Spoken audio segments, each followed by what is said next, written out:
सरकार से सीबीआई की मांग करी कि सीबीआई जांच होनी चाहिए, लेकिन सरकार मौन रही। आज उसी तर्ज पर हमारे उत्तराखंड के युवाओं के भविष्य के साथ इस खिलवाड़ को और आगे बढ़ाया जा रहा है। पिछले लंबे समय से उत्तराखंड के युवा हर जिले में सुबह 3 बजे 4 बजे उठकर शारीरिक परिश्रम कर रहे हैं, दौड़ रहे हैं ताकि पुलिस की भर्ती आए, उस भर्ती में वो चयनित हो जाएं। भारतीय जनता पार्टी जो है पहाड़ के पलायन की बात करती है। पुलिस की भर्ती के फिजिकल के बाद जिलावार मेरिट बनती थी। हर जिले में जितनी सीटें हैं उसी जिले के युवा साथियों को पुलिस में लिया जाता था। इस सरकार ने उस भर्ती को प्रदेश स्तर पर कर दिया। तो मैं आप लोगों के माध्यम से कहना चाहता हूं, 200 सीटों का अधिकार अगर सीमांत जिले पिथौरागढ़ को था तो पिथौरागढ़ जिले से वो 200 का अधिकार छिन गया। माध्यम से उत्तराखंड के उन युवाओं से अपील करना चाहता हूं कि साथियों, ये इस भ्रष्टाचारी सरकार के खिलाफ जगने का समय है। ये घर से निकलने का समय है। ये अपनी बात सोशल मीडिया के माध्यम से बोलकर सड़क पे उतरने का समय है, वरना उत्तराखंड के युवाओं का भविष्य अधर में चला जाएगा और हमारे इस उत्तराखंड के को घुन लग जाएगा।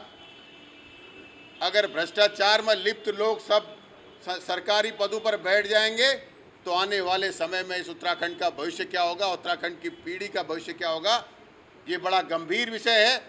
तो मैं आप लोगों के माध्यम से सब युवाओं से ये अपील करना चाहता हूं कि 19 तारीख को सुबह 10:30 बजे आप सब लोग देहरादून विधानसभा के बाहर आकर, सचिवालय के बाहर आकर, माफ़ी चाहूँगा, सचिवालय के बाहर आकर उत्तराखंड के युवाओं के भविष्य की लड़ाई में भागीदार बने, उत्तराखंड के भविष्य के एक अच्छे निर्माण में भागीदार बने।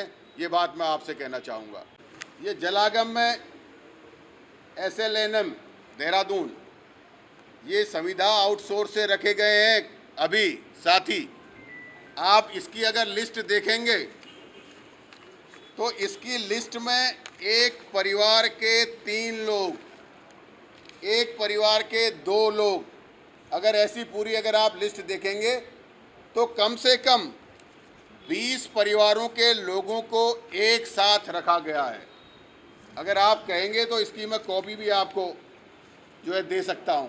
तो आप देखिए सीधे सीधे जो भ्रष्टाचार दिखाई दे रहा है। जगदीश सिंह, दयाल सिंह, नवीन सिंह, दयाल सिंह, मुकेश सिंह, दयाल सिंह, एक ही परिवार के 3 लोग।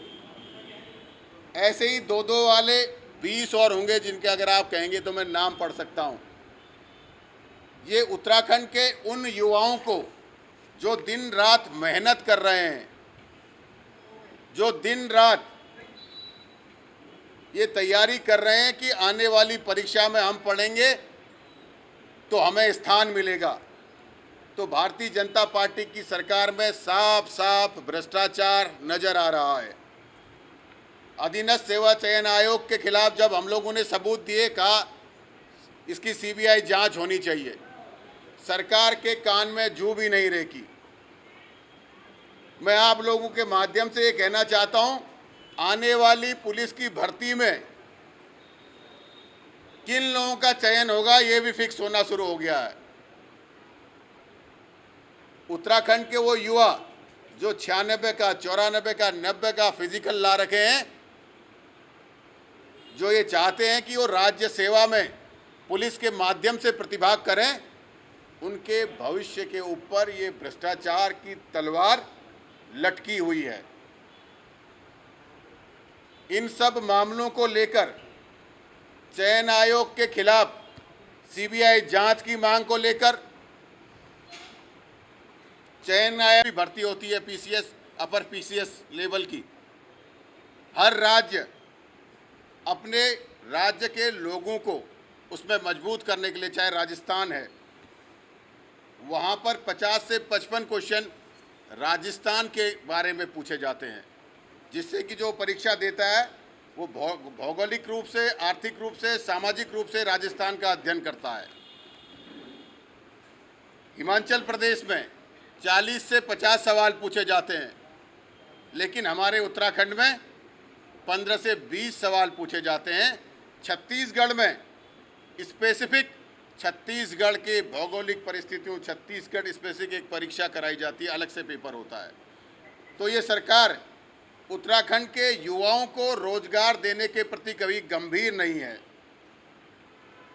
सिंचाई विभाग की जेई की पोस्ट निकालते हैं, अगर आप किसी विभाग में जेई की भर्ती कर रहे हैं तो आप उसमें 228 पद रोकने की बात करते हैं, सिविल की बाकी की करने के लिए करते हैं। क्यों?